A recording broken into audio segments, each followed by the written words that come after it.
স্বপ্নের আলপনায় তোমাদের সবাইকে জানাই স্বাগত। আজকের গল্প অভিশপ্ত হিরে, সপ্তদশ পর্ব। আমরা প্রায়ই শিকারের উদ্দেশ্যে বেরোতাম। এমনও অনেক দিন হয়েছে যখন অনেক দূরে চলে যাবার ফলে সূর্যাস্তের পর আর কুটিরে ফেরা আমরা নিরাপদ মনে করিনি। রাতটা জঙ্গলের গাছের উপর কাটিয়ে দিয়েছি। শিকার করা ছাড়াও নতুন নতুন জায়গা দেখার লোভে আমি প্রায়ই চেনা পথ ছেড়ে দুর্গম অঞ্চলে পাড়ি দিতাম। জঙ্গলিরা অবশ্য আমাকে এই নিয়ে খুব বকাবকি করত। তাদের উত্তেজিত ভাবভঙ্গি দেখেই সেটা আমি অনুমান করতে পারতাম। এ ব্যাপারে আমার সঙ্গী ছিল আমারই বয়সী দুজন। তাদের নাম বোসাম্বো আর কোসাবা। যেমন কুচকুচে কালো গায়ের রং, তেমন বলিষ্ঠ চেহারা। একবার দুদিন ধরে ঘুরতে ঘুরতে আমরা একটা ছোট নদী পেরিয়ে একটা পাহাড়ের ধারে এসে দাঁড়ালাম। আমার সঙ্গী দুজন আর কিন্তু এগোতে চায় না। তাদের দু চোখে নেমে এসেছে আতঙ্কের ছায়া। তাদের জিজ্ঞাসা করে জানতে পারলাম এই পাহাড়ে একবার যে গিয়েছে সে আর ফেরেনি। আমি তাদের অনেক বুঝিয়ে আশ্বস্ত করে বললাম যতক্ষণ আমার হাতে বন্দুক আছে কারো সাধ্য নেই আমাদের ক্ষতি করতে পারে। আমার ওপর কেন জানি না ওদের দুজনের অগাধ বিশ্বাস ছিল, তাই অনিচ্ছার সত্ত্বেও আমার সঙ্গ নিল। পাহাড়টা বেশি বড় নয়। সেটাকে প্রদক্ষিণ করতে গিয়ে একটা গুহা আমাদের চোখে পড়ল। ভেতরটা অন্ধকার। আমরা সেই গুহার মুখে দাঁড়িয়ে উঁকি ঝুঁকি মারছি। নাকে একটা উৎকট বটকা গন্ধ এলো। সঙ্গে সঙ্গে গড় গড় একটা চাপা ক্রুদ্ধ গর্জন। আমরা সভয়ে পিছিয়ে এলাম। গুহা থেকে বেরিয়ে এলো একটা সিংহ। ও বাবা, সে কি প্রকাণ্ড আর ভয়ঙ্কর, যেন মূর্তিমান যমদূত। হরেনের জবানবন্দিতে যে সিংহটার কথা পড়েছেন সেটা এর কাছে কিছুই নয়। আমি বন্দুক তুলে ধরলাম। পশুরাজ কয়েকবার ক্রুদ্ধ গর্জন করে আমাদের লক্ষ্য করে লাফ মারল, আর আমার বন্দুকও সঙ্গে সঙ্গে গর্জে উঠল। তারপরেই হতভম্বের মতো আমি বুঝলাম আমার গুলি লক্ষ্যভ্রষ্ট হয়েছে। প্রণববাবু পুলিশের কাজে অনেক মৃত্যু দেখেছেন, কিন্তু নিজে কখনো কি মৃত্যুর মুখোমুখি দাঁড়িয়েছেন? ভেবে দেখুন, নির্জন সেই প্রান্তরে অসহায়ভাবে আমি দাঁড়িয়ে আছি, আর সিংহটা আমার মাথার ওপর এসে পড়েছে। সে কি ভয়ঙ্কর অনুভূতি তা ভাষায় প্রকাশ করা সম্ভব নয়।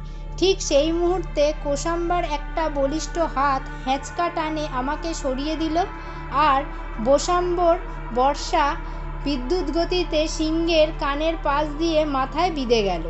সিংহটা মাটিতে আছড়ে পড়ল, কিন্তু পরেক্ষণেই মেঘগর্জনের মতো আবার আমাদের আক্রমণের চেষ্টা করতেই কোসাম্বার দু হাতে প্রচণ্ড শক্তিতে সিংহের মাথা লক্ষ্য করে কুঠার চালালো।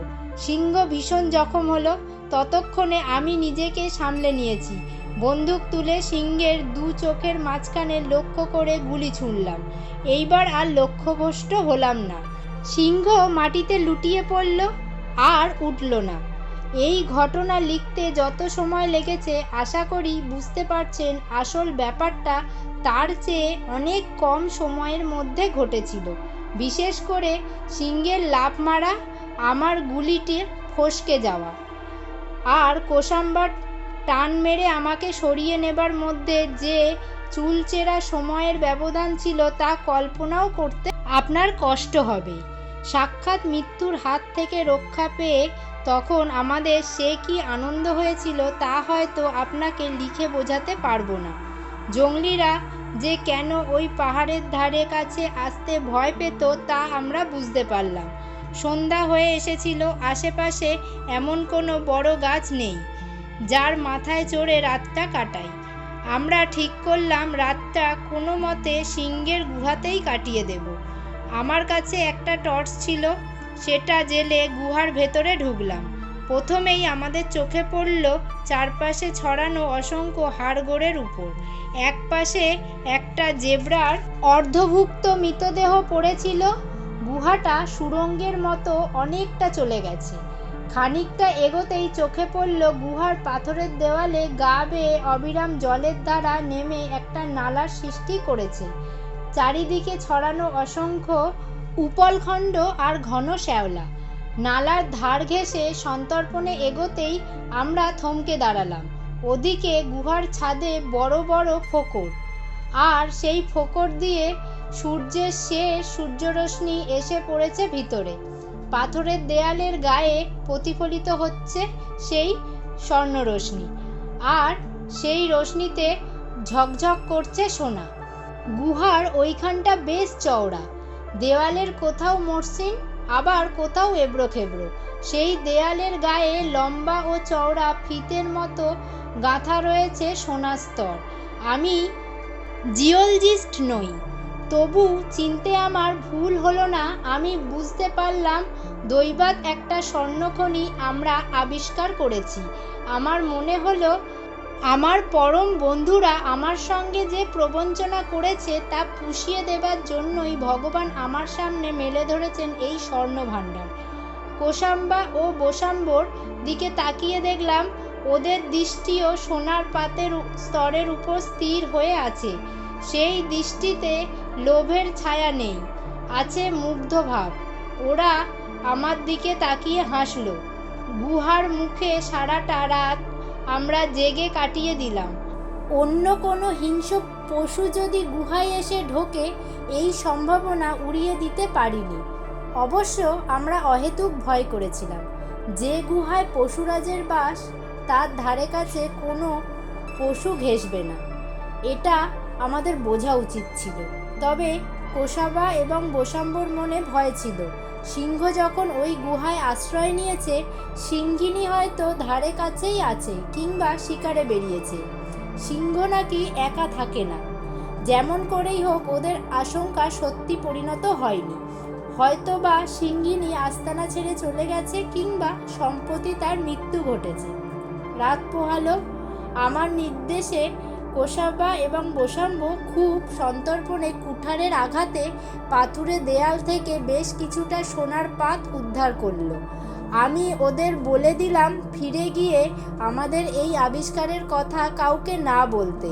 লোভের পরিণাম সম্বন্ধে আমার যথেষ্ট শিক্ষা হয়েছে, তবে ওদের সম্বন্ধে আমি ভুল ধারণা করেছিলাম। হয়তো সভ্যতার আলো ওদের মধ্যে প্রবেশ করেনি বলেই বিশ্বাসঘাতকতা কিংবা লোভ জিনিসটা যে ওদের কাছে পাপ, তা আমার জানা ছিল না।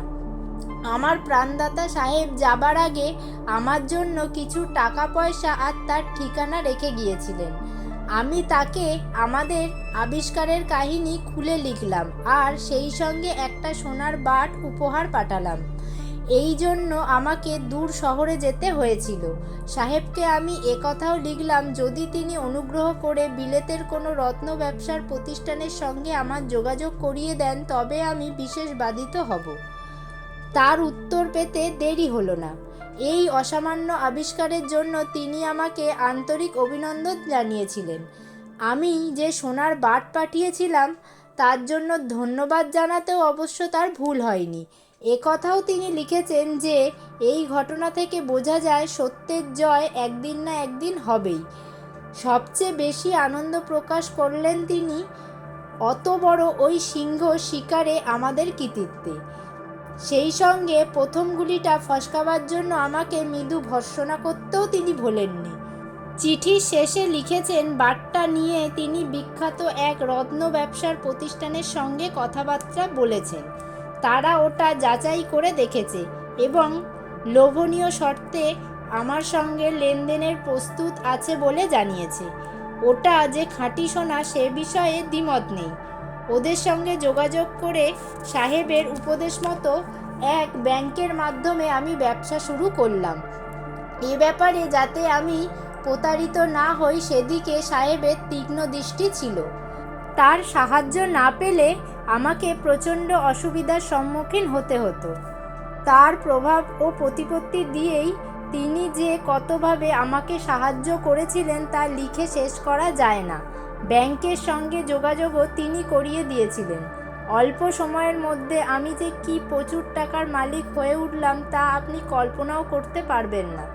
অবশ্য স্বর্ণখনিটা আমরা তিনজনে আবিষ্কার করেছিলাম, তাই কোসাম্বা আর বোসাম্বোর নামেও আমি ব্যাংকে অ্যাকাউন্ট খুলে দিয়েছিলাম। সোনা বিক্রি করে যে টাকা পাওয়া যেত তা সমান 3 ভাগে ভাগ করে নিতাম।